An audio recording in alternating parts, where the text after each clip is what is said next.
जय हिंद। आप सभी का स्वागत है उदित फार्मेसी के इस यूट्यूब चैनल में। तो आज की इस वीडियो में हम UP JE cup D pharma entrance examination group E2 2020 का क्वेश्चन पेपर सॉल्व कर रहे हैं। तो अगर आप डी फार्मा एग्जाम की तैयारी कर रहे हैं या फिर डी फार्मा एंट्रेंस एग्जामिनेशन की तैयारी करना चाहते हैं तो आप उदित फार्मेसी के इस यूट्यूब चैनल को सब्सक्राइब कर लीजिए, साथ में बेल नोटिफिकेशन को भी ऑन कर दीजिए जिससे कि आने वाली सभी अपडेट्स आपको तुरंत देखने को मिल सके। और इस वीडियो को लाइक आप जरूर से करें अगर आपको वीडियो पसंद आती है। जो भी मैं आपको यहाँ पर कॉन्सेप्ट बता रहा हूँ, जो भी मैं आपको यहाँ पर क्वेश्चन सॉल्व करा रहा हूँ, अगर आपको ये पसंद आता है तो वीडियो को जो है वो आप लाइक जरूर से करें और चैट बॉक्स में आप एक हार्ट इमोजी भी जो है आप उसको टाइप कर सकते हैं। ठीक है, चलिए तो पहला क्वेश्चन जो है आपको आपकी स्क्रीन पे दिख रहा है। क्वेश्चन ये है कि एक 4 न्यूटन के एक समान बल एक 40 kg के पिंड पर 2 मीटर की दूरी तक कार्य करता है। पिंड के द्वारा प्राप्त की गई गतिज ऊर्जा क्या होगी? ठीक है, तो देखिए जो आपके यहाँ पर गतिज ऊर्जा होगा वो किए गए कार्य के बराबर होगा। और कार्य का फार्मूला क्या होता है? कार्य का फार्मूला होता है बल गुणे विस्थापन।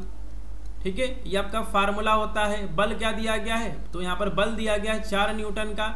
4 न्यूटन का बल है, दूरी दिया गया है 2 मीटर। आंसर कितना आ जाएगा? 8 जूल। 8 जूल जो है यही आपका गतिज ऊर्जा होगा। ऑप्शन नंबर डी जो है क्वेश्चन का सही आंसर होगा। तो ये फार्मूला आप यहाँ पर याद कर लेंगे। W बराबर क्या होता है?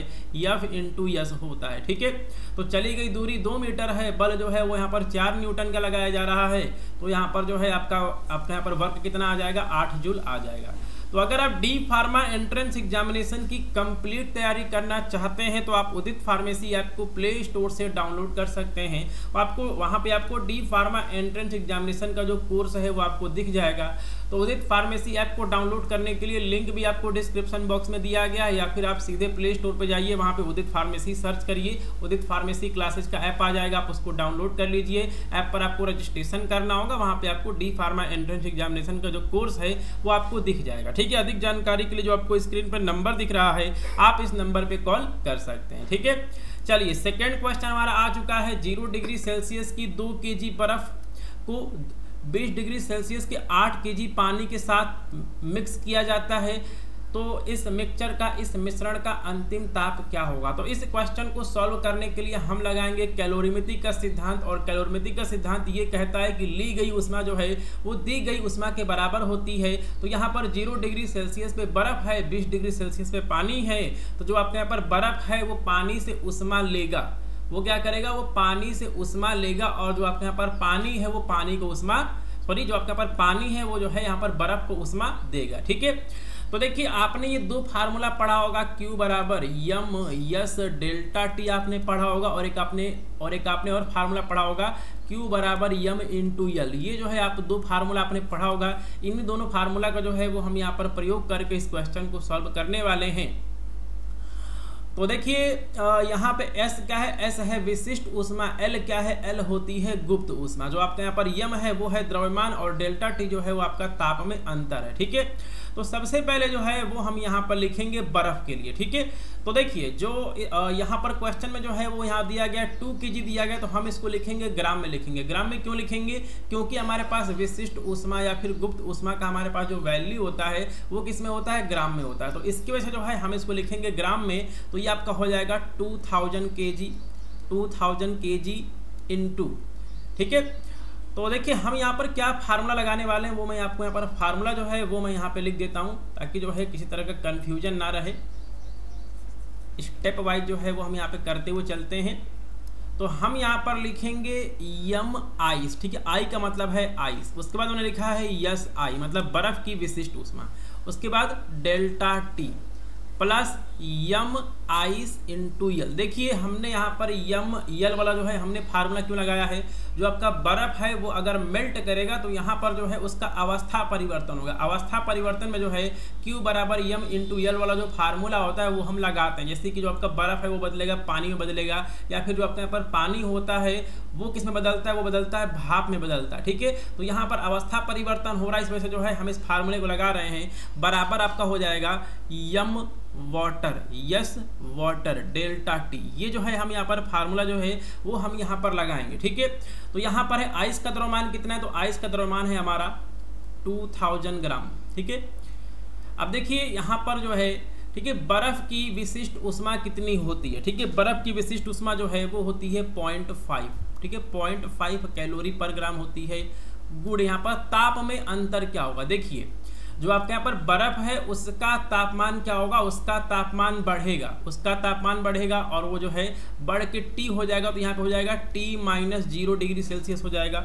क्या हो जाएगा, T-0 डिग्री सेल्सियस हो जाएगा। ठीक है, प्लस क्या है यहाँ पर आइस का जो है वो क्या दिया गया है, तो यहाँ पर इसका द्रव्यमान है 2000 ग्राम, तो हम यहाँ पर लिखेंगे 2000 ग्राम। बर्फ की गुप्त उष्मा कितनी होती है, 80 कैलोरी पर ग्राम होती है, आप यहाँ पर 80 लिख देंगे, बराबर क्या है MW मतलब पानी का द्रव्यमान। तो पानी का द्रव्यमान कितना है, 8 किलोग्राम है, मतलब 8000 ग्राम हो जाएगा। गुड़े पानी की विशिष्ट उष्मा कितनी होती है, 1 कैलोरी पर ग्राम होता है, इनटू डेल्टा टी में क्या होगा, देखिए जो आपके यहाँ पर पानी है उसका तापमान क्या होगा, उसका तापमान कम होगा। ठीक है, पानी का तापमान क्या होगा, 20 डिग्री सेल्सियस से कम होगा। जब आप इस पानी को बर्फ के साथ मिलाएंगे तो उस पानी का तापमान क्या होगा, कम होगा, तब जो है आपका पर पानी ठंडा हो जाएगा। तो यहाँ क्या होगा, तो इसका तापमान घटेगा, मतलब 20 से जो है क्या घटेगा, ठीक है 20 से जो उसका तापमान घटेगा 20 - T हो जाएगा। ठीक है, इतना आपको यहाँ पर समझ में आ गया। अब जो है हमें यहाँ पर सिंपल जो है हमें यहाँ पर T को हमें यहाँ पर कैलकुलेट कर लेना है।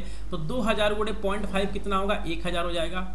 हमने इसको लिख लिया 1000 ब्रैकेट में T-0 प्लस कितना है 2000 गुणे 80 कितना हो जाएगा, 8 दूनी 16, 1 2 3 4 0 बढ़ जाएगा, बराबर कितना हो जाएगा, हो जाएगा 8000 ब्रैकेट में हो जाएगा 20 - T। ठीक है, हम इसको यहाँ पर सॉल्व कर लेंगे, कितना हो जाएगा, आपको हो जाएगा 1000 T प्लस 4 0 बढ़ा दीजिए, बराबर ये कितना हो जाएगा, 8 दूनी 16, 16 हो गया, 1 2 3 4 0 बढ़ जाएगा माइनस 8000 T कितना हो जाएगा, तो देखिए हो जाएगा 1000 T प्लस आप इसको लाइए इधर लाइए, हो जाएगा 8000 T बराबर यहाँ पे कितना है, 2 3 4 माइनस 16 2 3 4, तो यहाँ आ जाएगा 0। 9000 T बराबर कितना हो रहा है, तो यहाँ पर 9000 T बराबर आ रहा है 0, तो यहाँ पर T बराबर क्या आ जाएगा, वो आ जाएगा 0/9000, आपके पास आंसर आ जाएगा 0 डिग्री सेल्सियस। ठीक है, तो इस मिश्रण का जो अंतिम ताप होगा क्या होगा, 0 डिग्री सेल्सियस होगा। ऑप्शन नंबर बी जो है क्वेश्चन का सही आंसर है। ठीक है, चलिए अगला क्वेश्चन चलते हैं। एक प्रेक्षक समुद्र किनारे खड़ा है जो कि प्रति मिनट 54 तरंगे नोट करता, यदि तरंग की तरंगदैर्घ्य 10 मीटर हो तो तरंग का वेग क्या होगा। ठीक है, तो हम यहाँ पर फार्मूला लगाएंगे, v बराबर क्या होता है, v बराबर होता है n × लैम्डा, या फिर हम एक काम करते हैं, हम इसको यहाँ पर लिख देते हैं f लैम्डा लिख देते हैं। v बराबर क्या होता है, f लैम्डा, v है वेग है, f फ्रीक्वेंसी है, लैम्डा आपकी तरंगदैर्घ्य है। तो फ्रीक्वेंसी कैसे निकलेगा, देखिए प्रति मिनट, ठीक है 1 मिनट में कितना होता है 60 सेकेंड। ठीक है, तो 60 सेकेंड में जो है 60 सेकेंड में जो है वो हमें 54 तरंगे दिख रही हैं। तो 1 सेकेंड में कितनी तरंग दिखेगी, तो 1 सेकेंड में तरंग दिखेगी 54/60। ठीक है, 54/60 कितना आ जाएगा, 0.9 आ जाएगा, मतलब इसकी आवृत्ति कितनी है, इसकी आवृत्ति है 0.9, कितनी है 0.9। तो इसकी फ्रीक्वेंसी कितनी है, तो इसका फ्रीक्वेंसी जो है वो हमने निकाल लिया है 0.9। अब जो है आप यहाँ पर वेलोसिटी निकाल लेंगे, फ्रीक्वेंसी की वैल्यू 0.9 है। ठीक है, तरंगदैर्घ्य कितना दिया गया है, 10 मीटर दिया गया, 10 गुणे 0.9 कितना होगा, 9 मीटर पर सेकेंड। क्वेश्चन का सही आंसर होगा ऑप्शन नंबर बी जो है क्वेश्चन का सही आंसर है। ठीक है, चलिए अगले क्वेश्चन पे हम चलते हैं। अगला क्वेश्चन है, एक ही पदार्थ के 2 गोले जिनकी त्रिज्या r और 2r है एक दूसरे के संपर्क में रखे गए हैं, उनके बीच लगने वाला आकर्षण बल का मान जो है वो त्रिज्या के जो है यहाँ पर किसके समानुपाती होगा। ये क्वेश्चन जो है वो पूछा गया है। तो आपके पास 2 गोले हैं, ठीक है, हमारे पास 2 गोले हैं, एक का त्रिज्या क्या है, एक का त्रिज्या r है और एक का जो यहाँ पर त्रिज्या है वो क्या है, वो आपका 2r है। दोनों जो है यहाँ पर टच करा के रखे गए हैं। तो देखिए एक फार्मूला आपने पढ़ा होगा, अगर 2 पिंडों के बीच लगने वाला बल F बराबर क्या होता है, G m1 m2/r² होता है। ये फार्मूला आपने फिजिक्स में पढ़ा होगा, आप इस फार्मूले को नोट कर लेंगे। ठीक है, तो देखिए अगर हमें बल निकालना है तो हमारे पास m1 होना चाहिए, हमारे पास m2 होना चाहिए, तभी जो है हम यहाँ पर बल को निकाल पाएंगे कि जो आपका बल है वो इसके त्रिज्या पे कैसे डिपेंड कर रहा है। ठीक है, तो देखिए हमारे पास क्या है, हमारे पास गोला है, ठीक है, हमारे पास क्या है, गोला है, और ठीक है यहाँ पर गोले का आयतन का फार्मूला क्या होता है, वो होता है 4/3 पाई आर क्यूब। तो यहाँ पर पहले गोले का आयतन कितना हो जाएगा, वो हो जाएगा 4/3 पाई आर क्यूब, ठीक है। दूसरे गोले का आयतन क्या हो जाएगा, दूसरे गोले का आयतन हो जाएगा V2 बराबर 4/3 पाई आर क्यूब। तो यहाँ पे आप लिखेंगे 2r क्यूब, क्योंकि जो है इसका त्रिज्या क्या है, दूसरे गोले का त्रिज्या है 2r क्यूब, और ये कितना हो जाएगा 4/3 पाई, ये हो जाएगा 2 दूनी 4 दूनी 8, ठीक है, 8 चौके 32, तो ये हो जाएगा 32 पाई आर क्यूब बटे 3, ठीक है, 32 पाई, ये आपको हो जाएगा 32/3 पाई आर क्यूब हो जाएगा ये वाला, ठीक है। इतना आपको यहाँ पे समझ में आ रहा है। यहाँ पे जब आप यहाँ पे 2 का करेंगे, क्यूब करेंगे, कितना हो जाएगा, 2 दूनी 4 दूनी 8 हो जाएगा, 8 जो 32 हो जाएगा, ठीक है। तो यहाँ पे जो है हमें V1 बराबर मिल चुका है 4/3 पाई आर क्यूब, और V2 बराबर हमको मिल चुका है 32/3 पाई आर क्यूब। तो यहाँ पे हमें क्या मिला, यहाँ पे हमको आयतन मिला है, लेकिन हमें क्या चाहिए, हमें चाहिए द्रव्यमान चाहिए, m चाहिए, m1 m2 चाहिए। तो आप सभी को पता है कि ठीक है, डेंसिटी बराबर क्या होता है, मास बाई वॉल्यूम होता है, घनत्व बराबर क्या होता है, द्रव्यमान बटे क्या होता है, आयतन होता है। तो यहाँ पे द्रव्यमान बराबर क्या हो जाएगा, d × v हो जाएगा। d क्या है, d है घनत्व है, v क्या है, v है वॉल्यूम है, और दोनों गोले जो हैं वो एक ही पदार्थ के बने हैं, मतलब m1 बराबर क्या हो जाएगा, m1 बराबर हो जाएगा d गुणे v1। v1 का वैल्यू कितना है, 4/3 पाई आर क्यूब है, और यहाँ पे m2 क्या हो जाएगा, m2 हो जाएगा आपका d गुणे v2। v2 का वैल्यू कितना है, d v2 का वैल्यू कितना है, 32/3 पाई आर क्यूब। इतना जो है आपको यहाँ पे समझ में आ गया। तो यहाँ पे हमने m1 का वैल्यू निकाल लिया है, हमने यहाँ पर m2 का वैल्यू निकाल लिया है। अब जो है m1 m2 का जो आपके यहाँ पर वैल्यू निकला है, यही वैल्यू जो है आप इस फार्मूले में रखिए, ठीक है। यही वैल्यू जो है वो हम यहाँ पर इस फार्मूले में रखेंगे। चलिए हम यहाँ पर रख देते, तो f बराबर हो जाएगा आपका g। m1 का वैल्यू क्या है, d गुणे 4/3 पाई आर क्यूब। m2 का वैल्यू कितना है, वो है आपका d गुणे 32/3 है, हम यहाँ पर लिखेंगे 32/3, हम यहाँ लिखेंगे 32/3 पाई आर क्यूब। नीचे क्या है, नीचे है आर स्क्वायर, ठीक है। अब जो है आप इसको सॉल्व कर लीजिए। क्वेश्चन में पूछा गया कि जो आपके पर आकर्षण बल है F है, वो जो है यहाँ पर त्रिज्या के, ठीक है, त्रिज्या से जो है उसका क्या रिलेशन होगा, ठीक है, रेडियस से जो है उसके पर क्या रिलेशन होगा। तो देखिए यहाँ पर F बराबर क्या हो जाएगा, यहाँ पे r की पावर 3 है, यहाँ पे क्या है, यहाँ पर है r की पावर 3, कितना हो जाएगा, r की पावर 6 हो जाएगा। नीचे है r स्क्वायर, ठीक है, नीचे है आपका क्या है, तो यहाँ पर आपका है, ठीक है, r की पावर 2 है, तो आप यहाँ पर लिखेंगे r की पावर 6, और जो आपके पास नीचे r है आप इसको लाएंगे ऊपर, तो हो जाएगा r की पावर -2 हो जाएगा, मतलब क्या आ जाएगा, r की पावर 4 जो है क्वेश्चन का सही आंसर आ रहा है, ठीक है। तो जो आपके यहाँ पर f है वो जो है, ठीक है, डिपेंड है r की पावर 4 के, ऑप्शन नंबर सी जो है क्वेश्चन का सही आंसर है, ठीक है। चलिए अगला क्वेश्चन है, यदि पृथ्वी की त्रिज्या और द्रव्यमान, ठीक है, यदि पृथ्वी की त्रिज्या और द्रव्यमान जो है दोनों को 50% कम कर दिया जाए, ठीक है, दोनों को जो है 50% कम कर दिया जाए तो गुरुत्वीय त्वरण कितना हो जाएगा, ठीक है। तो देखिए इस क्वेश्चन को सॉल्व करने के लिए जो है इसी चैप्टर में हमने एक और फार्मूला पढ़ा है गुरुत्वीय त्वरण का, क्या होता है, G बराबर Gm/r स्क्वायर होता है, ठीक है। ये जो है हमारा गुरुत्वीय त्वरण का जो है वो हमें फार्मूला देखने को मिलता है, ठीक है। चलिए तो क्वेश्चन में क्या बोल रहा है कि जो आपके यहाँ पर पृथ्वी का जो आपके पर द्रव्यमान है, जो उसकी त्रिज्या है, उसको जो है 50% कम कर दिया जाए यहाँ पर। तो यहाँ पर 50% का मतलब क्या है, 50% का मतलब है आधा, यानी कि 50/100 कितना आ जाएगा, 0.5 आ जाएगा, ठीक है, कितना आ जाएगा, 0.5 आ जाएगा। तो अगर हम त्रिज्या और द्रव्यमान दोनों को आधा कर दें तो g जो है, ठीक है, उसका वैल्यू क्या होगा, तो देखिए हम यहाँ पर लिखते हैं g' लिख लेते हैं, ठीक है। g' बराबर हो जाएगा g, m क्या हो जाएगा, m हो जाएगा 0.5 m हो जाएगा, क्योंकि जो है हमने द्रव्यमान को आधा कर दिया है। नीचे है r स्क्वायर, तो यहाँ क्या हो जाएगा, यहाँ हो जाएगा 0.5 का होल स्क्वायर हो जाएगा, 0.5 r का जो है क्या हो जाएगा, आपका होल स्क्वायर हो जाएगा, मतलब कितना हो जाएगा, ये हो जाएगा 0.5 ले लीजिए बाहर, ये हो जाएगा Gm, नीचे हो जाएगा 0.5 गुणे 0.5 गुणे r स्क्वायर, 1.5 से 1.5 क्या हो जाएगा, कट जाएगा। तो यहाँ पर G' बराबर हो जाएगा Gm/0.5 r स्क्वायर, ठीक है। और देखिए क्या लिखा गया है, gm/r² लिखा गया है, और क्या लिखा गया है, 0.5 लिखा गया है। gm/r² क्या होता है, g होता है, जो कि वैल्यू यहाँ पर लिखी गई है g, तो ये हो जाएगा g/0.5 हो जाएगा।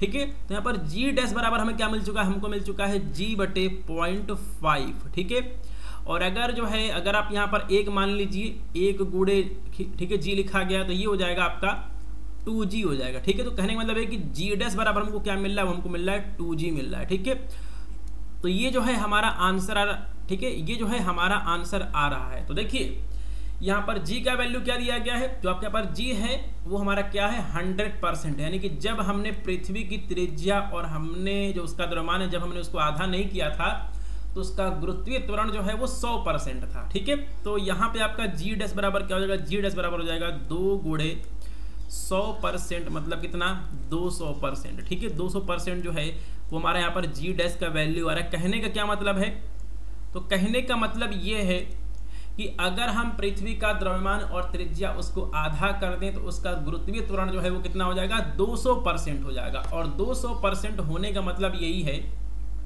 कि जो उसका यहाँ पर गुरुत्वीय त्वरण है वो 100% अधिक हो जाएगा। ऑप्शन नंबर बी जो है क्वेश्चन का सही आंसर होगा। तो देखिए, अगर कोई चीज पहले 100 की मिल रही थी, उसके बाद वो चीज आपकी मिलने लगी 200 की, ठीक है, तो यहाँ पर कितने की बढ़ोतरी हुई, 100% की बढ़ोतरी हुई। तो वही जो है वो यहाँ पर पूछा है, ऑप्शन नंबर बी जो है क्वेश्चन का सही आंसर होगा। ठीक है, चलिए बहुत ही सिंपल सा क्वेश्चन आ चुका है। एक चालक में 3 मिली एम्पियर की विद्युत धारा प्रवाहित हो रही है, इसमें से 1 मिनट में बहने वाले इलेक्ट्रॉन की संख्या क्या होगी।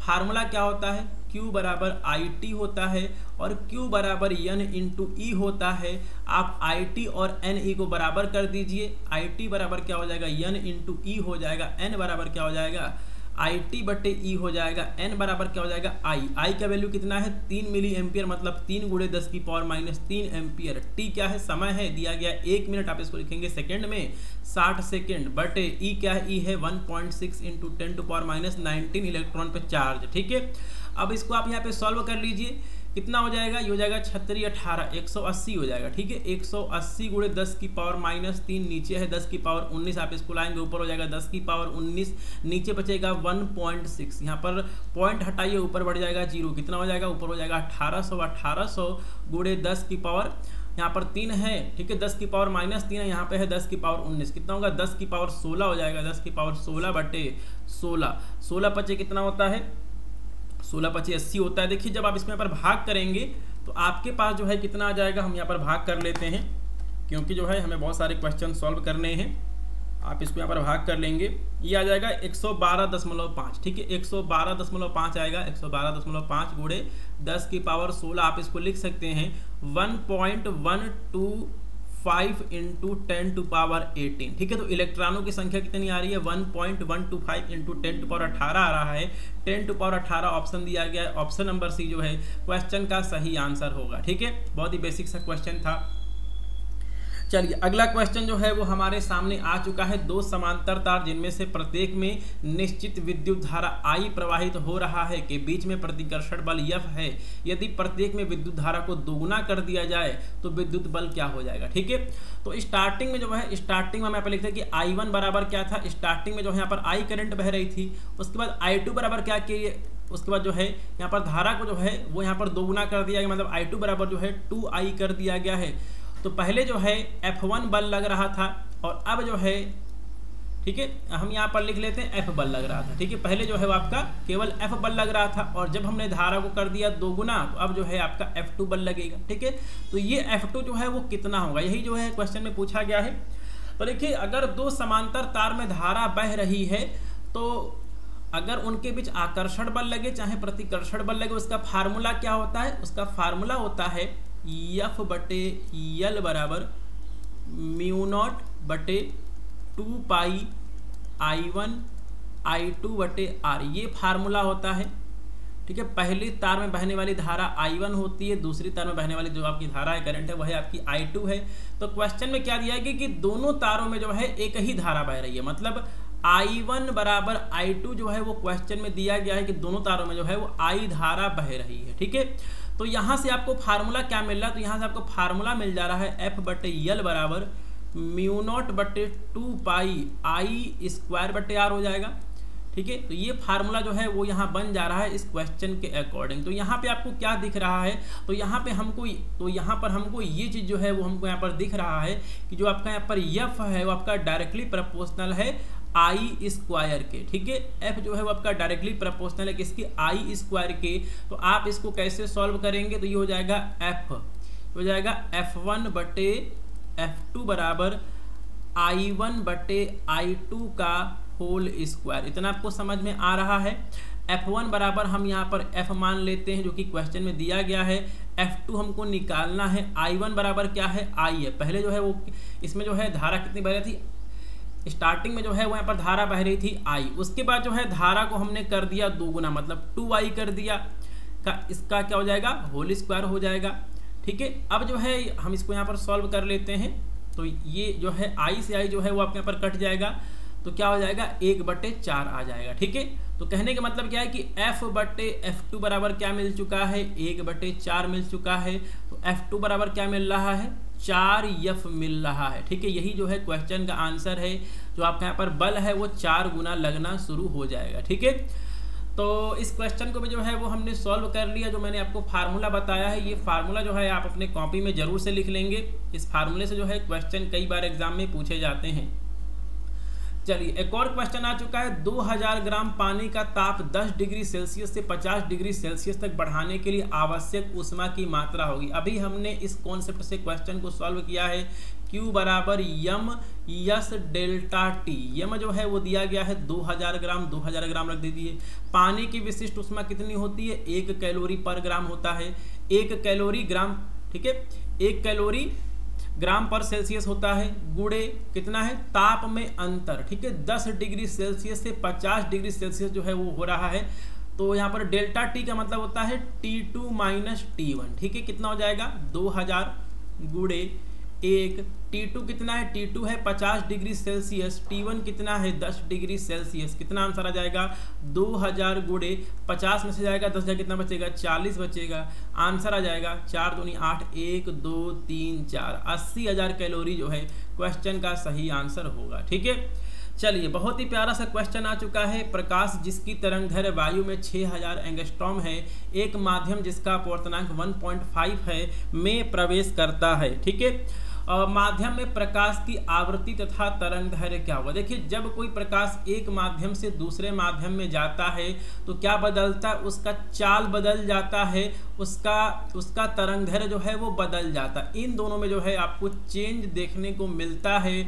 लेकिन जब प्रकाश एक माध्यम से दूसरे माध्यम में जाता है तो उसकी आवृत्ति जो है वो नहीं बदलती है, फ्रीक्वेंसी में जो है कोई भी चेंज नहीं होता। ये बहुत इंपॉर्टेंट ये कॉन्सेप्ट, इससे क्वेश्चन वगैरह पूछे गए हैं, ठीक है।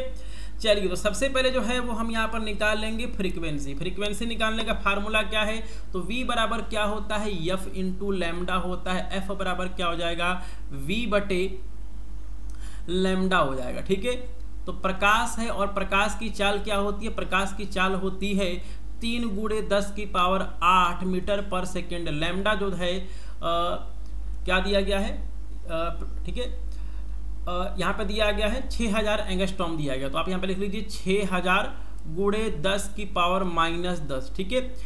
तो जब आप यहाँ पर एंगस्ट्रॉम को चेंज करेंगे मीटर में तो क्या हो जाएगा, 6000 गुणे 10 की पावर माइनस 10 हो जाएगा जो है। अब जो है हम यहाँ पर फ्रीक्वेंसी निकाल लेते हैं। आपको हो जाएगा 3 गुणे 10 की पावर 8 है, नीचे है 10 की पावर 10, आप इसको लाएंगे ऊपर, नीचे हो जाएगा 6000, ठीक है। कितना हो जाएगा, 3 गुणे 10 की पावर 18 हो जाएगा, नीचे बचेगा 6000। आप इसको लिख लीजिए 3000 गुणे 10 की पावर 15 लिख लीजिए आप इसको, नीचे हो जाएगा 6000। ये हो जाएगा 1/2 हो जाएगा, 1/2 गुणे 10 की पावर 15, ये आपका हो जाएगा 0.5 गुणे 10 की पावर 15। आप इसको लिख लीजिए 5 गुणे 10 की पावर 14। यही जो है आपका आंसर आ जाएगा फ्रीक्वेंसी। तो इसकी फ्रीक्वेंसी होगी 5 गुणे 10 की पावर 14 हर्ट्ज, ठीक है। अब देखिए पहला आंसर आपको मिल चुका है और आपको पहला आंसर जो है आपको किसी और ऑप्शन में देखने को नहीं मिल रहा है। तो ऑप्शन नंबर डी जो है क्वेश्चन का सही आंसर होगा। लेकिन मैं आपको यहाँ पर तरंगदैर्घ्य कैसे निकालेंगे वो भी जो है मैं आपको यहाँ पर बता दे रहा हूँ, ठीक है। तो पहला फार्मूला क्या है, पहला फार्मूला है V बराबर F लैम्डा, और एक और फार्मूला होता है V बराबर ठीक है। v बराबर होता है c/n, ये भी जो है वो हमारा यहाँ पर एक फार्मूला होता है। v बराबर जो है वो क्या होता है c/n, ये जो है हमारा यहाँ पर फार्मूला होता है। और c क्या है, c है प्रकाश का वेग, और n जो है वो क्या है, एक सेकेंड हम यहाँ पर देख लेते हैं, थोड़ा सा यहाँ पर कहीं मिस्टेक हो रहा है इस वाले फार्मूले में। v बराबर f लैम्डा, ये तो जो है आपका यहाँ पर बिल्कुल जो है आपका यहाँ पर सही निकल गया, इसमें जो है यहाँ पर कोई दिक्कत नहीं है। एक और जो है आपका फार्मूला होता है, फार्मूला हमारा बिल्कुल सही था, v बराबर c/n, ये हमारा फार्मूला होता है। v बराबर जो है c/n होता है। तो आप यहाँ क्या करेंगे कि देखिए एक फार्मूला हमारे पास ये है v बराबर f इंटू लैम्डा, और एक फार्मूला ये है v बराबर c/n। तो हम इसको लिख लेंगे f लैम्डा बराबर c/n। तो यहाँ से लैम्डा बराबर हो जाएगा c/f इंटू n। ये वाला फार्मूला लगा के जो है आप यहाँ पर कैलकुलेट कर लेंगे। वेवलेंथ को कैसे करेंगे, मैं यहाँ पे थोड़ा सा यहाँ पर कर देता हूँ। लैम्डा बराबर हो जाएगा c है 3 × 10⁸ मीटर पर सेकेंड, ठीक है। इतना आपको समझ में आ गया। नीचे क्या है, नीचे है फ्रीक्वेंसी। फ्रीक्वेंसी हमने क्या निकाला है 5 × 10⁻14। यहाँ पर लिखिए 5 × 10⁻14। n क्या है, n है आपका अपवर्तनांक, कितना दिया गया है 1.5, और आप इसको सॉल्व करेंगे तो आपको मिल जाएगा 4000 एंगस्ट्रॉम। तो ये भी जो क्वेश्चन है वो हमारा सॉल्व हो चुका है। चलिए अगले क्वेश्चन पे हम चलते हैं। अगला क्वेश्चन क्या है, चलिए अगला क्वेश्चन है 5 किलोग्राम की एक बंदूक से 0.01 kg की गोली चलाई जाती है। यदि गोली का प्रारंभिक वेग 250 मीटर पर सेकेंड हो तो बंदूक किस गति से जो है वो झटका लेगी। तो इस तरह के जो क्वेश्चंस होते हैं हम उसमें लगाते हैं संवेग संरक्षण का नियम, मतलब प्रारंभिक संवेग बराबर अंतिम संवेग। तो प्रारंभिक संवेग क्या होगा, प्रारंभिक संवेग हो जाएगा आपका, ठीक है, बंदूक, ठीक है। तो हम इसको लिखते हैं कैपिटल एम से लिखते हैं बंदूक का वजन जो है, ठीक है। बंदूक का जो है वो यहाँ पर जो आपके पास द्रव्यमान है उसको लिखते हैं कैपिटल एम से, उसके वेग को हम लिखते हैं कैपिटल वी से, बराबर हो जाएगा small M into small B. ये दोनों जो है आपके यहाँ पर, ये जो है आपके यहाँ पर गोली का द्रव्यमान है और ये आपका गोली का वेग है, ये आपके यहाँ पर बंदूक का द्रव्यमान है और ये जो है आपके यहाँ पर बंदूक का जो है वेग है कि वो किस वेग से पीछे हटेगी, ठीक है। तो देखिए यहाँ पर क्या दिया गया है, यहाँ दिया गया है 5 kg, तो हम यहाँ पर लिखेंगे 5। बंदूक का हमें निकालना है, वेलोसिटी निकालना है कि वो किस वेलोसिटी से जो है वो जाएगी, पीछे जाएगी, बराबर क्या है, यहाँ पर दिया गया स्मॉल m, मतलब ठीक है गोली का द्रव्यमान 0.01, गोली का वेग कितना है 250 मीटर पर सेकेंड, 250 लिख दीजिए। तो यहाँ से v बराबर हो जाएगा आपका 0.01 गुणे 250 बटे नीचे 5 कने 5 25 होता है, ऊपर हो जाएगा 50 गुणे 0.01, ये आपका हो जाएगा 5 गुणे 0.1। आंसर कितना आएगा 0.5 मीटर पर सेकेंड आएगा। तो बंदूक जो है 0.5 मीटर पर सेकेंड वेग से जो है वो पीछे जाएगी, और पीछे जाने की वजह से जो है आप इसमें माइनस लगाएंगे, ठीक है। आप इसमें क्या लगाएंगे, माइनस लगाएंगे। तो 0.5 मीटर पर सेकेंड के वेग से जो है बंदूक जो है वो पीछे झटका देगी।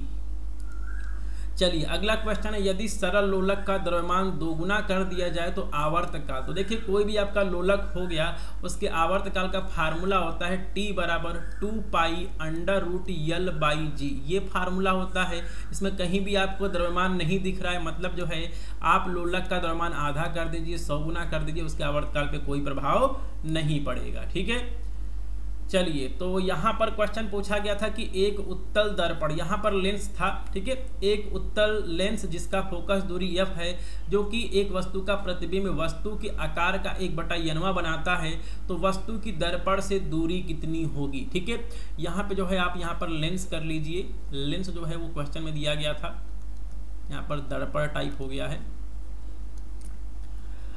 तो देखिए इसमें हम क्या करते हैं, तो लेंस का हमारे पास फार्मूला होता है 1/f बराबर 1/v माइनस 1/u, और इस फार्मूले में जो है अगर आप दोनों साइड में u से मल्टीप्लाई करेंगे तो आपको एक फार्मूला देखने को मिलता है m बराबर f/f प्लस u, ठीक है। ये फार्मूला जो है हम पहले वाले फार्मूले से जो है वो हम निकाल लेते हैं। अगर आप यहाँ पे दोनों साइड में जो है वो मल्टीप्लाई करेंगे u से, m क्या है, m होता है आवर्धन, और आपके यहाँ पर m बराबर क्या होता है, m बराबर होता है I बटे O। I क्या है, प्रतिबिंब की लंबाई, O है ऑब्जेक्ट यानी कि वस्तु की लंबाई, बराबर क्या होता है, v बटे u होता है। ठीक है, ये चीज़ जो है ये भी फार्मूला आप यहाँ पे याद कर लेंगे। तो क्वेश्चन में क्या दिया गया है, क्वेश्चन में दिया गया है कि m बराबर जो है I बटे O होता है, ये हमको यहाँ पर फार्मूला पता है। और इसी क्वेश्चन में दिया गया कि m बराबर क्या है, तो वो दिया गया 1/n दिया गया है। ठीक है, ये चीज़ जो है वो यहाँ पर क्वेश्चन में दी गई है कि जो आपके यहाँ पर m है वो क्या है, 1/n है। तो आप जो है इस वाले फार्मूले का प्रयोग करिए और आप यहाँ पर m की जगह जो है वो लिख दीजिए 1/n बराबर f बटे f प्लस u। अब जो है हमको यहाँ पर थोड़ा सा यहाँ पर कैलकुलेशन करना पड़ेगा। ये आपका हो जाएगा f प्लस u बराबर n इंटू f हो जाएगा। ये क्या हो जाएगा, u बराबर आपका हो जाएगा n f माइनस f हो जाएगा। f को कॉमन ले लीजिए, हो जाएगा n माइनस 1। तो u बराबर, u क्या है, u है वस्तु की दूरी। तो u बराबर क्या हो जाएगा, f n माइनस 1 हो जाएगा। यही जो है क्वेश्चन का सही आंसर होगा। ऑप्शन नंबर सी जो है क्वेश्चन का सही आंसर है। ठीक है, चलिए अगला क्वेश्चन है, चित्र में दिखाए गए परिपथ के सिरे A तथा B के मध्य तुल्य प्रतिरोध होगा। ठीक है, एक बार हम यहाँ पर चित्र जो है वो मैं यहाँ पर ड्रॉ कर देता हूँ। कुछ इस तरह का जो है वो दिया गया था, चित्र जो है वो दिया गया था।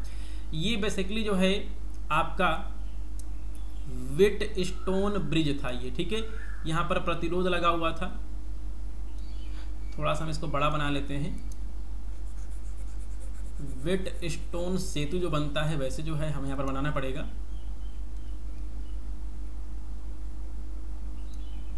थोड़ा सा गलत हो जा रहा है। ये कुछ इस तरह का बना हुआ था, क्वेश्चन में दिया गया था। ये पहला प्रतिरोध इधर है, दूसरा प्रतिरोध इधर है, एक प्रतिरोध लगा था बीच में। आपने व्हीटस्टोन सेतु आपने देखा होगा। क्वेश्चन में जो है कुछ इस तरह का दिया गया था, point A point B, point A point B, ये आपका 2 ओम का प्रतिरोध था।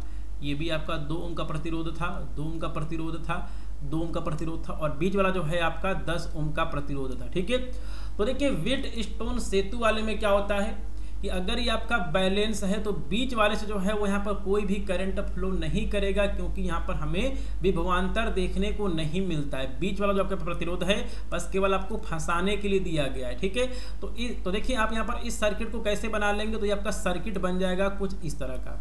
ये सर्किट जो है वो आपका बन जाएगा कुछ इस तरह का।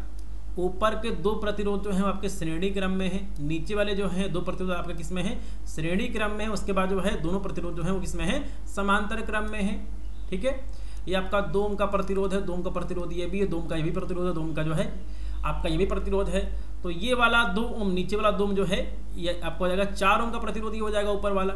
ठीक है, क्योंकि जो है दोनों किस में श्रेणी क्रम में है। 4 ओम का प्रतिरोध हो जाएगा नीचे वाला। उसके बाद जो है ये आपको सर्किट इस तरह देखने को मिलेगा, इस तरह का जो है आपको यहाँ पर सर्किट देखने को मिलेगा। ये हो जाएगा 4 ओम का प्रतिरोध, ये हो जाएगा 4 ओम का प्रतिरोध। ये दोनों किस में है, समांतर क्रम में है। और समांतर क्रम में फार्मूला क्या होता है, वो होता है R1 R2 बटे R1 प्लस R2। 2 प्रतिरोध के लिए समांतर क्रम का फार्मूला ये है। R1 की वैल्यू है 4, R2 की वैल्यू है 4, नीचे हो जाएगा 4 4 8। ठीक है, कितना हो जाएगा 4 दूनी 8, कितना हो जाएगा 4 बटे 2, कितना आएगा 2 ओम जो है वो आंसर आएगा। ऑप्शन नंबर सी जो है क्वेश्चन का सही आंसर है। ठीक है, तो समांतर क्रम श्रेणी क्रम का फार्मूला आपको याद होना चाहिए, उसी से जो है ये क्वेश्चन पूछा गया था। ठीक है, चलिए एक क्वेश्चन और यहाँ पर पूछा गया है। किसी क्षण एक कुंडली के साथ 8 × 10⁻⁴ वेबर का चुंबकीय फ्लक्स जो है वो संबंधित है। 0.2 सेकेंड के पश्चात यह ठीक है बढ़कर जो है 4 × 10⁻⁴ वेबर हो जाता है। तो कुंडली में प्रेरित विद्युत वाहक बल क्या होगा। ठीक है, इसका फार्मूला होता है E बराबर -N/d∅/dt जो है ये फार्मूला होता है। ठीक है, तो यहाँ पर N क्या है, N है यहाँ पर फेरों की संख्या, और यहाँ पर जो है फेरों की संख्या नहीं दी गई है, तो हम इसका वैल्यू ले लेंगे 1। तो यहाँ पर E बराबर हो जाएगा -1 × d∅ क्या है, तो ये है आपका। ठीक है, यहाँ पे आपका है। ठीक है, फ्लक्स में क्या चेंज हो रहा है, तो पहले आपका फ्लक्स था 8 × 10⁻⁴, उसके बाद ये हो गया आपका 4 × 10⁻⁴। नीचे है डेल्टा टी, समय जो है परिवर्तन कितना दिया गया है, 0.2 सेकेंड दिया गया है। 0.2 लिख दीजिए, आंसर आपका आ जाएगा। E बराबर कितना हो जाएगा, माइनस ये हो जाएगा 4 गुणे 10 की पावर -4 बटे 0.2, पॉइंट काटिए ऊपर बढ़ जाएगा 0, क्या हो जाएगा -40 गुणे 10 की पावर -4 बटे 2, कितना आ जाएगा 20 आ जाएगा। तो ई बराबर हमको मिल चुका है -20 गुणे 10 की पावर -4, ठीक है। और ये हमको मिल चुका है वोल्ट मिल चुका है, और आप इसको लिख लेंगे -2 गुणे 10 की पावर -3 मिली वोल्ट, ठीक है। तो 2 गुणे 10 की पावर -3 जो है क्वेश्चन का सही आंसर होगा। और इसी को जो है हम यहाँ पर लिख लेंगे -2 मिली वोल्ट, ठीक है। हम इसको लिख लेंगे -2 millivolt. Option number A जो है क्वेश्चन का सही आंसर होगा, ठीक है। चलिए, तो अगला क्वेश्चन है कि एक लेजर सिग्नल चंद्रमा पर भेजा जाता है जो कि t सेकंड में वापस आ जाता है। यदि प्रकाश की चाल c है तो चंद्रमा की दूरी प्रेक्षक से होगी, ठीक है। तो देखिए, आप सभी बचपन से ये फार्मूला पढ़ते आ रहे हैं, डिस्टेंस बराबर क्या होता है स्पीड इनटू टाइम होता है, ठीक है। ये जो है आप बचपन से फार्मूला जो है आप यहाँ पे पढ़ते आ रहे हैं, ठीक है। तो देखिए, यहाँ पूछा गया है कि देखिए एक लेजर सिग्नल जो है वो चंद्रमा पर भेजा जाता है जो कि t सेकंड में वापस आ जाता है। तो यहाँ पर कैपिटल T बराबर क्या है, यहाँ पर कैपिटल T बराबर है जाने में लगा समय प्लस आने में लगा समय, ठीक है। तो हमको निकालना है केवल क्या, हमको निकालना है केवल कि जो है, ठीक है, दूरी कितनी है जो व्यक्ति यहाँ पर नीचे से चंद्रमा को देख रहा है, ठीक है। तो इसमें जो है हम केवल समय को आधा लेंगे, और जब आप यहाँ पर समय को आधा लेंगे तो यहाँ पे d बराबर क्या है वो आपका यहाँ पर दिया गया, स्पीड कितनी है, स्पीड है c, और यहाँ पर टोटल टाइम है t। तो अगर आपको यहाँ पर दूरी निकालना है तो आप इसको 2 से भाग कर देंगे, क्योंकि जो है हमें बस केवल एक ही साइड का जो है हमें यहाँ पर हमको निकालना है, दूरी निकालना है। ऑप्शन नंबर सी सही होगा, ct/2 जो है क्वेश्चन का सही आंसर होगा, ठीक है। चलिए, तो यहाँ पर एक क्वेश्चन आ चुका है, थोड़ा सा कॉम्प्लिकेटेड क्वेश्चन नहीं है, आप इसको कर लेंगे। चलिए, इस क्वेश्चन को हम कर लेते हैं। एक कार विराम अवस्था से नियत दर अल्फा से कुछ समय के लिए त्वरित की जाती है। इसके बाद कार नियत दर बीटा से मंदित की जाती है और कार विराम अवस्था में आ जाती है। यदि कुल समय t लगा हो तो कार द्वारा प्राप्त किया गया अधिकतम वेग कितना होगा। ये जो है क्वेश्चन में पूछा गया है। तो देखिए, हमारे पास एक फार्मूला होता है गति की समीकरण का, v बराबर u प्लस at। v क्या है, v है अंतिम वेग, u है प्रारंभिक वेग, a है त्वरण और t है समय, ठीक है। तो देखिए, जब कार विराम अवस्था से नियत दर अल्फा से कुछ समय के लिए त्वरित की जा रही है, तो उस केस में जो है हम इस क्वेश्चन को कैसे लगाएंगे। तो हमारा पहला केस जो है वो ये बनेगा, v बराबर 0 प्लस अल्फा t। u क्या है, यहाँ पर u का वैल्यू 0 क्यों है, क्योंकि जो आपके यहाँ पर कार है वो पहले रुकी हुई थी, उसके बाद जो है उसको चलाया गया। मतलब क्या है, v बराबर क्या है अल्फा t है। हम यहाँ पर t1 ले लेते हैं, तो आपका t1 बराबर हो जाएगा v बटे अल्फा। ये चीज जो है आपको यहाँ पे समझ में आ गई है, ठीक है। अब इसके बाद क्या है कि जो आपके यहाँ पर कार है उसको मंदित किया जा रहा है, मतलब अब जो है उसको रोका जा रहा है। तो हमारे पास फिर फार्मूला वही होगा, v बराबर u माइनस बीटा t। अब की बार जो है हम यहाँ पर माइनस हमने इसलिए रखा है क्योंकि जो आपके यहाँ पर कार है उसको जो है अब उसको रोका जा रहा है, ठीक है। इसी वजह से जो है हमने यहाँ पर इसको माइनस लिया हुआ है, ठीक है। अब देखिए, जो आपके यहाँ पर कार है अगर वो यहाँ पर रुक जाएगी तो उसका अंतिम वेग जो है वो हो जाएगा 0 हो जाएगा। तो आप यहाँ पर लिख देंगे 0। उसका प्रारंभिक वेग क्या है, उसका प्रारंभिक वेग क्या था, तो उसका प्रारंभिक वेग था v। देखिए, जो आपके पर कार थी वो पहली जो है, जो आपके पर कार है वो यहाँ पर स्टार्ट हुई 0 से और वो चली v तक, ठीक है। v वेलोसिटी तक जो है वो चली अधिकतम। उसके बाद जो है इस कार को फिर से जो है यहाँ पर रोका जा रहा है, तो मतलब उसका यहाँ पर प्रारंभिक वेग क्या होगा, उसका प्रारंभिक वेग होगा v माइनस बीटा t। तो यहाँ पे बीटा t बराबर क्या हो जाएगा, बीटा t बराबर हो जाएगा v। हम यहाँ पर लिख लेंगे t2 लिख लेंगे। कार को मंदित करने में समय, ठीक है, कार को मंदित करने में लगा जो आपका समय है वो है t2। तो यहाँ से t2 बराबर क्या हो जाएगा, t2 बराबर हो जाएगा v बटे बीटा हो जाएगा, ठीक है। तो हमें t1 मिल चुका है, t2 मिल चुका है। और क्वेश्चन में क्या कहा गया कि यदि लगा कुल समय t है, मतलब कार को त्वरण, ठीक है, मतलब यहाँ पर कार को विराम अवस्था से जो है, ठीक है, त्वरित करने में, फिर उसको रोकने में जो है टोटल समय कितना लगा है t। तो यहाँ पे t बराबर क्या है, t बराबर है t1 प्लस t2। t1 की वैल्यू कितनी है, t1 की वैल्यू है v बटे अल्फा, t2 की वैल्यू कितनी है v बटे बीटा बराबर t। अब देखिए हम इसको सॉल्व कर लेंगे, t बराबर हो जाएगा, आप यहाँ पर v को कॉमन ले लीजिए बाहर, अंदर बचेगा 1 by alpha plus 1 by beta. हम इसको यहाँ पर आगे सॉल्व कर लेंगे, ये आपका हो जाएगा t बराबर बीटा प्लस अल्फा बटे अल्फा बीटा। ये जो है हमको यहाँ पर देखने को मिल रहा है, ये यहाँ पर v रहेगा, हम यहाँ पर v लिख लेते हैं। तो यहाँ पे हमें v बराबर क्या मिल जाएगा, तो एक सेकेंड में यहाँ पर देख लेता हूँ, थोड़ा सा जगह है यहाँ पे, हम इसको यहाँ कर देते हैं। तो देखिए यहाँ पे v बराबर मिल जाएगा t बटे,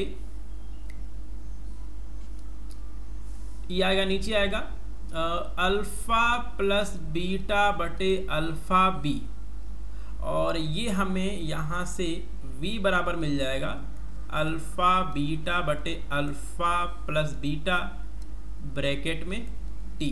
तो कौन सा क्वेश्चन, ठीक है, यहाँ पर कौन सा ऑप्शन सही है, ऑप्शन नंबर ए जो है वो हमारा यहाँ पे सही निकल के आ रहा है। v बराबर अल्फा बीटा बटे alpha plus beta into T जो है वो हमारा सही निकल के आ रहा है। ठीक है, चलिए तो यहाँ पर एक क्वेश्चन पूछा गया, बहुत ही बेसिक सा क्वेश्चन है विस्थापन और दूरी का।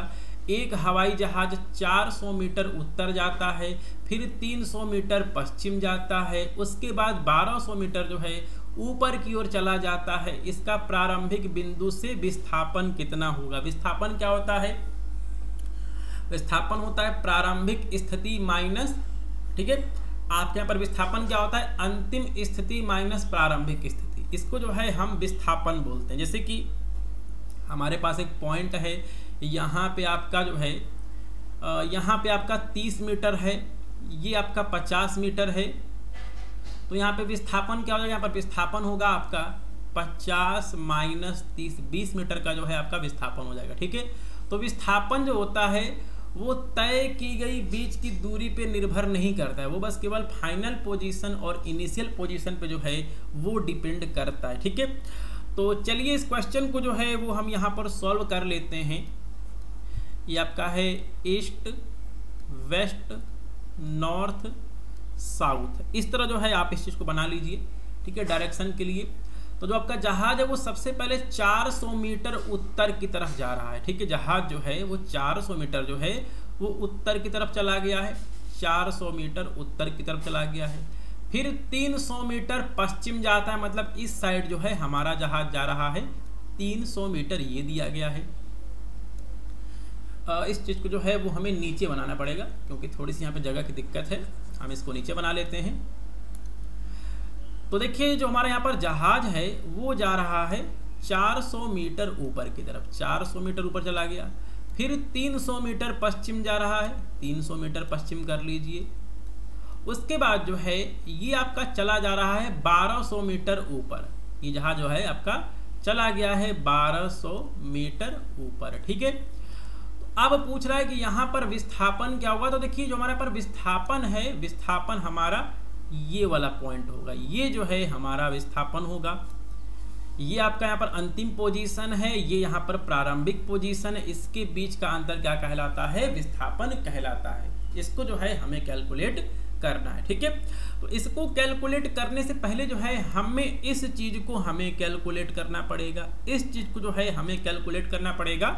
इस पॉइंट को हम लिखते हैं ए बी सी डी। तो सबसे पहले जो है हमको यहाँ पर ए सी जो है वो कैलकुलेट करना पड़ेगा। तो चलिए हम इसको यहाँ पर कैलकुलेट कर लेते हैं। ए सी स्क्वायर बराबर हो जाएगा a b square plus b c square. A c बराबर क्या हो जाएगा under root a b square plus b c square. ठीक है, बराबर क्या हो जाएगा a b square. A b square कितना है 400, ये हो जाएगा 4 चौके 1600। बी सी स्क्वायर कितना है 300, कितना हो जाएगा ये आपका हो जाएगा 900 हो जाएगा। 16 900 कितना होता है 2500 होता है, और 2500 का अंडर रूट कितना होगा 25 होगा। ठीक है, तो यहाँ जो आपका आंसर है वो आपका आ जाएगा 250 मीटर। तो जो आपके यहाँ पर AC है वो आपको मिल चुका है 250 मीटर। ठीक है, 250 मीटर जो है आपको मिल चुका है। ठीक है, 250 मीटर जो है आपको यहाँ पर मिल चुका है। तो यहाँ पर आप देखिए, यहाँ पर जो है आपको यहाँ पर एक ट्राइंगल दिख रहा है, और ट्राइंगल जो है आपको कुछ इस तरह का दिख रहा है। ये हो गया और ये हो गया। तो यहाँ पे जो है ABCD, तो ये वाला पॉइंट आपका D है, ये वाला पॉइंट आपका A है, ये वाला पॉइंट आपका C है। AC का जो है वैल्यू दिया गया है 250 मीटर, और AD आपको निकालना है। CD दिया गया है 1200 मीटर। ठीक है, 1200 मीटर दिया गया। अब जो है इस क्वेश्चन को आप बड़ी आसानी से सॉल्व कर लेंगे। ठीक है, आप इस क्वेश्चन को बड़ी आसानी से सॉल्व कर लेंगे। कैसे आएगा? 16 9 25 होता है, और 25 का जो है यहाँ पे जो है अंडर रूट जो है हम इसको यहाँ पर सही कर लेते हैं। यहाँ 500 मीटर आएगा। AC बराबर जो है वो 500 मीटर आएगा। ठीक है, 500 मीटर आएगा। यहाँ भी हमें सही करना पड़ेगा, 500 मीटर ही होगा हमारा, 500 मीटर।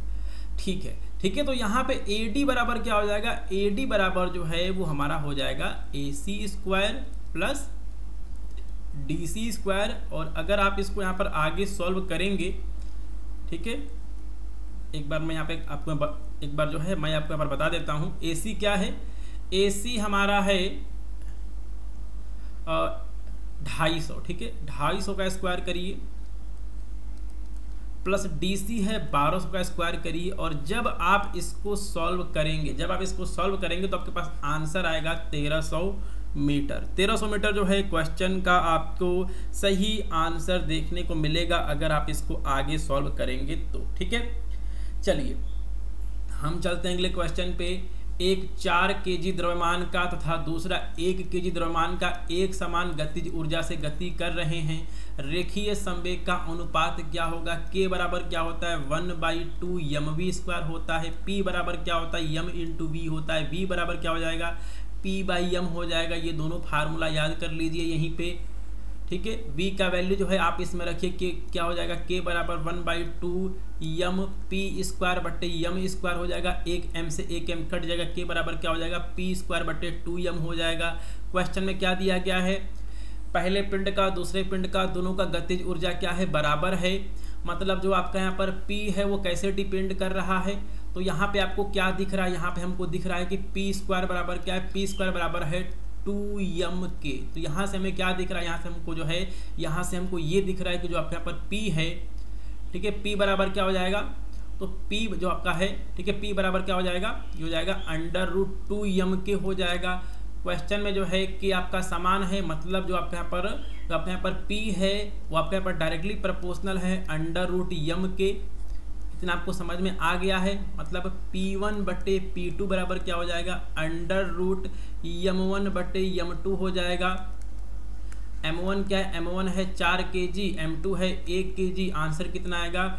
2/1 आएगा। ठीक है, तो P1/P2 बराबर क्या आएगा? 2/1 आएगा। ऑप्शन नंबर सी क्वेश्चन का सही आंसर होगा। क्वेश्चन नंबर सी जो है, ऑप्शन नंबर सी जो है क्वेश्चन का सही आंसर होगा। आपको यहाँ पे समझ में आ गया होगा।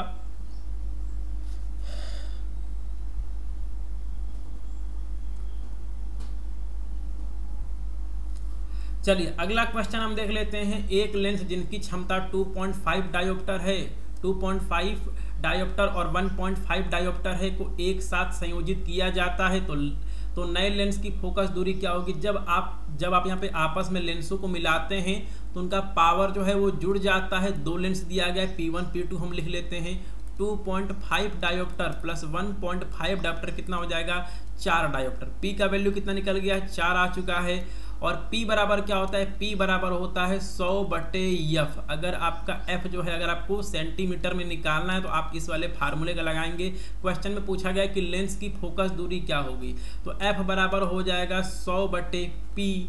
P का वैल्यू हमने निकाला है 100/4 आ चुका है। 25 सेंटीमीटर जो है लेंस की फोकस दूरी होगी। ऑप्शन नंबर डी क्वेश्चन का सही आंसर है। फोकस दूरी आ रही पॉजिटिव, मतलब उत्तल लेंस होगा। ठीक है, चलिए, तो यहाँ पर एक क्वेश्चन दिया गया कि एक गैस में हीलियम गैस जो है 27 डिग्री सेल्सियस पे, ये आपका T1 है, एक वायुमंडलीय दाब पे P1 है, 500 मीटर क्यूब गैस भरी है, V1 है, हीलियम गैस का आयतन -3 डिग्री सेल्सियस पे मतलब T2 पे, 0.5, ठीक है, 0.5 वायुमंडलीय दाब मतलब P2 पे उसका आयतन कितना होगा मतलब V2 जो है वो पूछा गया। ठीक है, चलिए, तो हमारे पास एक फार्मूला होता है PV बराबर NRT, N है मोलों की संख्या, ये फार्मूला आपको पता होगा, मतलब PV बटे T बराबर क्या है, नियतांक है, ये फार्मूला आपको पता होगा। ठीक है, तो क्या हो जाएगा, P1 V1 बटे T1 बराबर क्या हो जाएगा, P2 V2 बटे T2 हो जाएगा।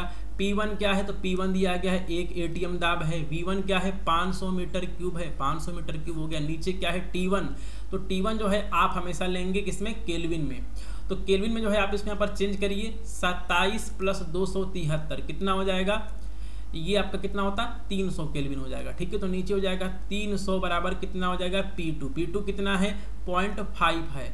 V2 पूछा गया है क्वेश्चन में, T2 कितना है, T2 है -3 डिग्री सेल्सियस, आप इसको चेंज करेंगे केल्विन में तो कितना हो जाएगा, T2 बराबर हो जाएगा -3 + 273, 270 केल्विन हो जाएगा। यहाँ लिख दीजिए 270। ठीक है, 0000 कट चुका है, क्या हो जाएगा, 5/3 बराबर 0.5 V2 बटे 270, तो हो जाएगा 270 × 5 बराबर 0.5 × 3 × V2, तो यहाँ से V2 बराबर निकल आएगा 270 × 5 बटे 0.5 × 3, 9 3 27 होता है, ऊपर हो जाएगा 90, पॉइंट काटिए ऊपर बढ़ जाएगा 0, तो यहाँ V2 बराबर हो जाएगा 900 × 5 बटे 5, 5 से 5 कट जाएगा, 900 मीटर क्यूब जो है क्वेश्चन का सही आंसर आएगा। ठीक है, चलिए, तो यहाँ पर एक क्वेश्चन पूछा गया है कि 5 एक समान प्रतिरोध जो कि श्रेणी क्रम में जुड़े हैं से 5 वाट की पावर उत्सर्जित होती है, यदि उनको समांतर क्रम में जोड़ दिया जाए तो उत्सर्जित पावर क्या होगी। तो पहले जो है आपके पास 5 प्रतिरोध हैं, और जिनका जो है 5 प्रतिरोध हैं पहले आपके पास, और सभी का जो है वैल्यू क्या है, R है, क्योंकि इसमें लिखा गया कि एक समान प्रतिरोध के हैं। तो जब ये आपके श्रेणी क्रम में जुड़े हैं तो इनका तुल्य प्रतिरोध क्या होगा, तो इनका तुल्य प्रतिरोध होगा 5R। ठीक है, और P बराबर क्या होता है, P बराबर V² बटे R होता है, तो ये हो जाएगा V² बटे R, ये आपका 5R हो जाएगा। ठीक है, तो P तो हम यहाँ पर लिख देते हैं PS बराबर क्या हो जाएगा, V² बटे 5R हो जाएगा। ठीक है, अगर ये आपके किस में जुड़े हैं, श्रेणी क्रम में जुड़े हैं, तब जो है इतना जो है वो हमें यहाँ पर पावर, उत्सर्जित पावर हमको देखने को मिल रहा है। ठीक है, और यहाँ पर PS जो है वो क्या दिया गया, 5 वाट दिया गया, तो यहाँ पर PS की वैल्यू है 5 बराबर क्या है, V² बटे 5R, मतलब V² बटे R बराबर क्या आ रहा है, 25 आ रहा है। 5 × 5 कितना हो जाएगा, 25 हो जाएगा। ठीक है, अब यहाँ पर एक दूसरा केस है। ठीक है, दूसरा केस क्या है, तो दूसरा केस यहाँ पर ये बोल रहा है कि यदि इन प्रतिरोधों को जो है अब की बार समांतर क्रम में जोड़ दिया जाए। ठीक है, तो अगर आप समांतर क्रम में जोड़ेंगे तो समांतर क्रम का फार्मूला होता है 1/R, पैरेलल हम यहाँ पर लिख देते हैं 1/R plus 1/R plus 1/R plus 1/R plus 1/R। कहने का मतलब ये कि 1/RP बराबर हो जाएगा 5/R। ठीक है, ये जो है हमारा यहाँ पे निकल आएगा, तो यहाँ पे जो है हमको यहाँ पर RP बराबर क्या मिल जाएगा, तो हमको यहाँ पर 5RP बराबर मिल जाएगा R, और हमें RP बराबर मिल जाएगा R/5। ठीक है, तो अगर हम इसको जोड़ दें समांतर क्रम में तो उसका तुल्य प्रतिरोध क्या होगा, तो उसका तुल्य प्रतिरोध जो है, एक बार मैं आपको यहाँ पर दिखा देता हूँ, उसका तुल्य प्रतिरोध जो है वो हो जाएगा R/5। ठीक है, इतना आपको यहाँ पे समझ में आ गया है। चलिए, अब जो है इसका पावर जो है क्या कंज्यूम होगा, तो इसका पावर कंज्यूम होगा PP, हम यहाँ पर लिख लेते हैं क्योंकि समांतर क्रम है, V² बटे R फार्मूला होता है। R की जगह जो है वो हम लिख देंगे V² बटे R/5 जो है वो हम यहाँ पर लिख देंगे। ठीक है, क्या लिख देंगे, R/5 जो है वो हमने यहाँ पर लिख लिया है, मतलब PP बराबर क्या हो जाएगा, 5V² बटे R हो जाएगा। क्या है, 5 है, V² बटे R का वैल्यू क्या निकला है, 25 निकला है, 25 लिख दीजिए। कितना हो जाएगा 125 वाट क्वेश्चन का सही आंसर होगा। ऑप्शन नंबर ए जो है क्वेश्चन का सही आंसर आ जाएगा। ठीक है, चलिए अगले क्वेश्चन पे चलते हैं। क्वेश्चन नंबर 22 है, एक लैंप पे 60 वाट 220 अंकित है, तो यहाँ से P बराबर क्या निकल आएगा, V²/R होता है। V² की वैल्यू कितनी है, वो दी गई है 220 गुणे 220, और R क्या दिया गया है, R नहीं दिया गया, R हमको निकालना है। P दिया गया है 60 वाट, यहाँ से R बराबर क्या निकलेगा, R बराबर निकलेगा 220 गुणे 220/60। जीरो आप यहाँ पर काट दीजिए, क्या आ जाएगा 220 गुणे 22/6। ठीक है, इसे 220 वोल्ट पर चलाया जाता है। तो अगर आप इसको 220 वोल्ट पे चलाएंगे, ठीक है, अगर आप इसको 200 वोल्ट पे चलाएंगे तो ऊर्जा खपत क्या होगी। ठीक है, ये जो है यहाँ पर क्वेश्चन में पूछा गया है। तो ये हो जाएगा ये आपको हो जाएगा P बराबर क्या होता है, V²/R होता है, और V² क्या दिया गया है, 200 वोल्ट दिया गया है। आपकी बार जो है हम इसको चला रहे हैं 200 वोल्ट पे, 200 वोल्ट गुणे 200 वोल्ट, और नीचे R का वैल्यू जो है वो हमने निकाला, क्या निकाला है 220 गुणे 22/6। तो यहाँ से P बराबर क्या निकालेगा, P बराबर आ जाएगा आपका 200 गुणे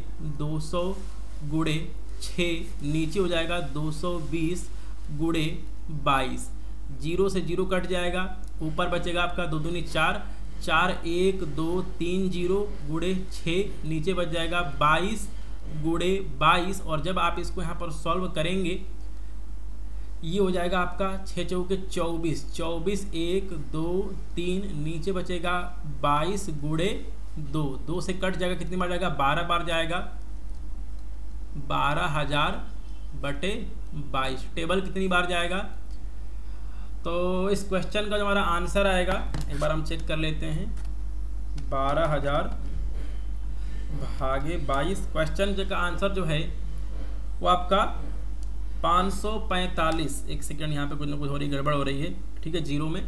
तो क्वेश्चन का जो आंसर है वो आपका 54 जूल पर सेकेंड के जो है वो आसपास आपको देखने को मिलेगा। ठीक है, तो 60 वाट 220 गुणे 220 सब कुछ यहाँ पे बिल्कुल सही है। 200 पे सप्लाई हो रही है, 220 गुणे 220 गुणे 22/6, 200 गुणे 6, 220 गुणे 22, 2 दूनी 4, 4000 हो गया, 6 हो गया, नीचे हो गया 22। यहाँ भी जो है आपका 22 रहेगा। ठीक है, यहाँ भी आपका 22 रहेगा। इसको जो है वो यहाँ पर आंसर नहीं आ रहा था, हम इसको सही कर लेते हैं। कैलकुलेशन में जो है थोड़ा सा यहाँ पर मिस्टेक हो गया है, हम इसको यहाँ पे सही कर लेंगे। चलिए अब जो है आपका आंसर आ जाएगा, तो थोड़ा सा मैं पार्टीशन कर देते हैं।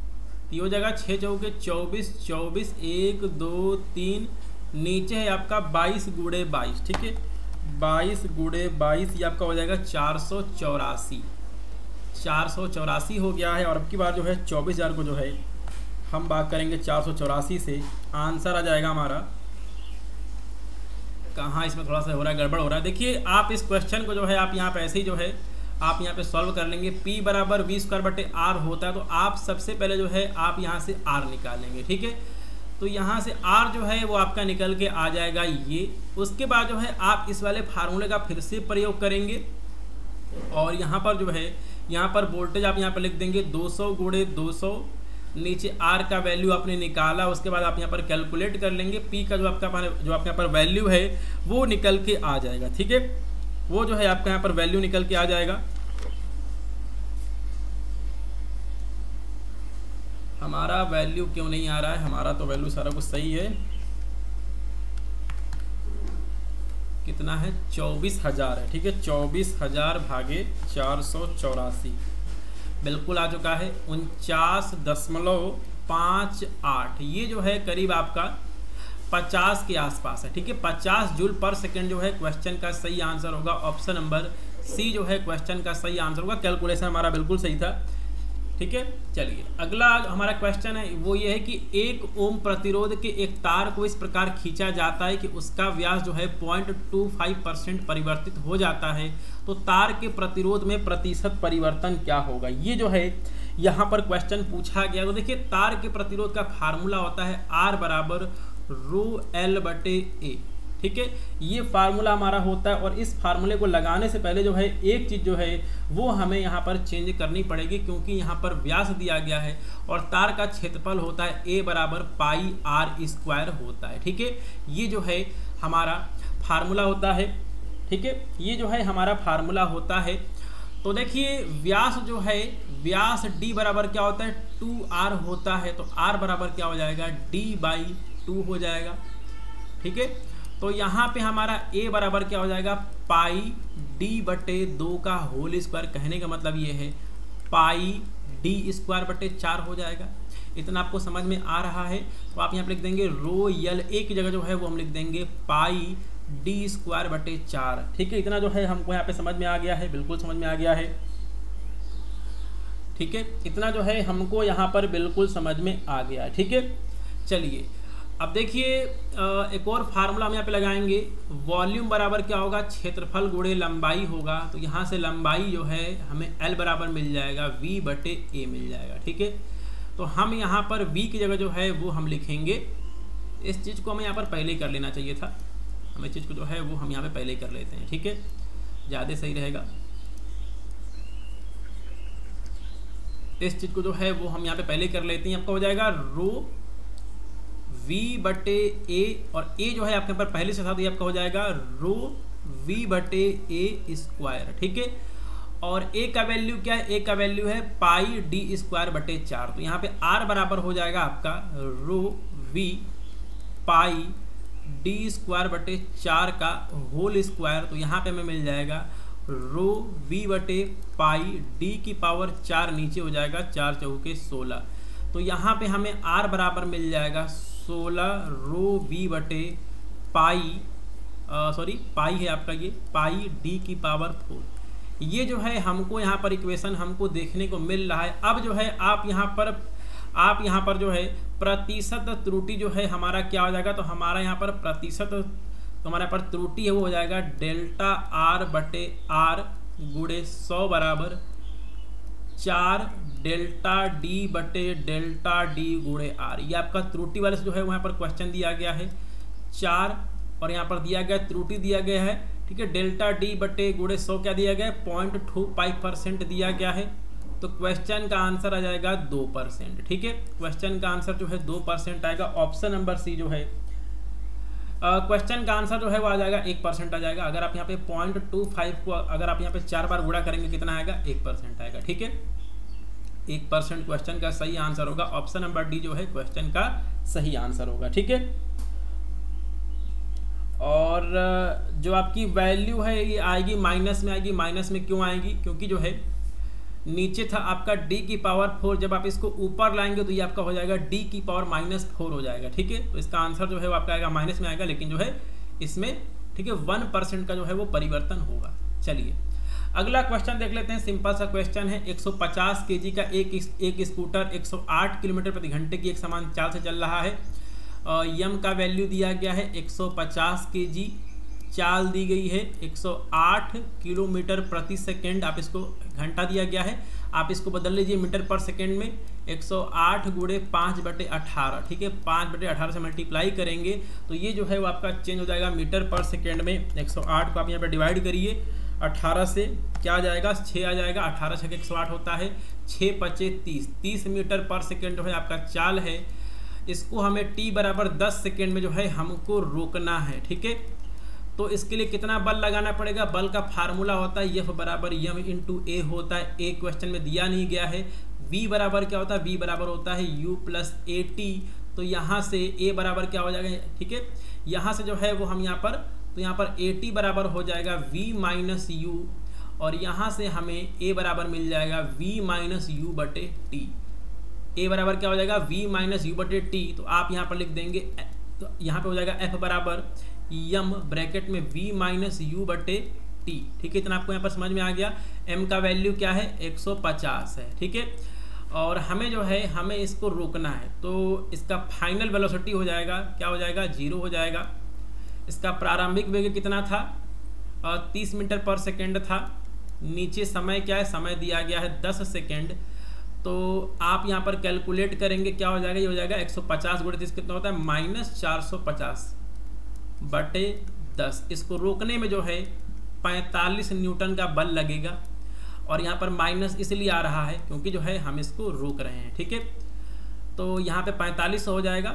ठीक है, तो इसका आंसर आएगा 450 न्यूटन माइनस में, लेकिन यहाँ पर माइनस इसलिए आ रहा है क्योंकि जो है हम इसको रोक रहे हैं। ठीक है, चलिए तो टोटल जो है हमारे यहाँ पर एक और हम यहाँ पर क्वेश्चन कर लेते हैं। ये हमारा क्वेश्चन नंबर जो है 24 था, और ये हमारा क्वेश्चन नंबर 25 है। ठीक है, तो 20 न्यूटन का एक बल एक पिंड पर लगाया जाता है, तो पिंड जो है बल की दिशा में 45 डिग्री के कोण से 1 मीटर विस्थापित होता है बल द्वारा किया गया कार्य। ठीक है, तो हमारे पास एक पिंड है, इस पे जो है हम यहाँ पर फोर्स लगा रहे हैं 20 न्यूटन का, तो ये 1 मीटर चल रहा है, लेकिन दिक्कत ये जो है आपके यहाँ पर 45 डिग्री का जो है आपका एंगल बना रहा है। ठीक है, तो आप यहाँ पर वर्क निकाल लेंगे, वर्क होता है बल गुणे बल की दिशा में विस्थापन। ठीक है, तो ये देखिए जो आपके यहाँ पर फोर्स है, इसका आप जो है ये वाला कंपोनेंट लेंगे, तो ये वाला कंपोनेंट हो जाएगा F cos थीटा, और ये वाला कंपोनेंट आपका होता है F sin थीटा। तो यहाँ पे वर्क बराबर हो जाएगा F cos थीटा इंटू जो, ठीक है, बल की दिशा में कोण से 1 मीटर दूरी चल रहा है 1। ठीक है, तो यहाँ पर बल का वैल्यू दिया गया है 20 न्यूटन, कॉस क्या दिया गया है, ठीक है, 45 डिग्री, यहाँ पर हो जाएगा कॉस 45 कॉस 45 हो जाएगा गुणे 1, कितना हो जाएगा 20 गुणे कॉस 45 की वैल्यू कितनी होती है 1/√2 होती है गुणे 1। तो हमें आंसर क्या मिल रहा है, हमें यहाँ पर आंसर मिल रहा है, हमें यहाँ पर आंसर मिल रहा है 20/√2। आप यहाँ पर ऊपर नीचे जो है आप यहाँ पर अंडर, ठीक है, आप यहाँ पर जो है, ठीक है, ऊपर नीचे जो है √2 से मल्टीप्लाई कर दीजिए, तो हो जाएगा 20 गुणे √2 गुणे √2 गुणे √2। ठीक है, कितना हो जाएगा 20/2 हो जाएगा। एक बार मैं चेक कर लेता हूँ कि आपको यहाँ पर स्क्रीन पर दिख रहा है, चलिए नहीं दिख रहा है, हम इसको यहाँ कर लेते हैं। तो देखिए 20/√2 आया था, ऊपर नीचे √2 से क्या करिए मल्टीप्लाई कर दीजिए, क्या हो जाएगा, तो ये आपका हो जाएगा 20/2 बराबर 2, तो हो जाएगा आंसर आ जाएगा 10/2। ठीक है, तो ऑप्शन नंबर ए जो है क्वेश्चन का सही आंसर होगा। तो टोटल हमने 25 MCQ किए हैं, और ये सारे MCQ जो हैं फिजिक्स में डी फार्मा एंट्रेंस एग्जामिनेशन 2020 में जो है वो पूछे गए थे। तो मुझे उम्मीद है कि मैंने आपको जितने भी क्वेश्चंस कराए हैं ये सारे क्वेश्चंस आपको समझ में आ गए हैं। तो आपको उदित फार्मेसी यूट्यूब चैनल पर, ऐप पर आपको इस तरह के जो है आपको क्लासेस देखने को मिलती हैं, तो वीडियो को आप लाइक कर दें। चलिए मिलते हैं किसी और क्लास में। जय हिंद।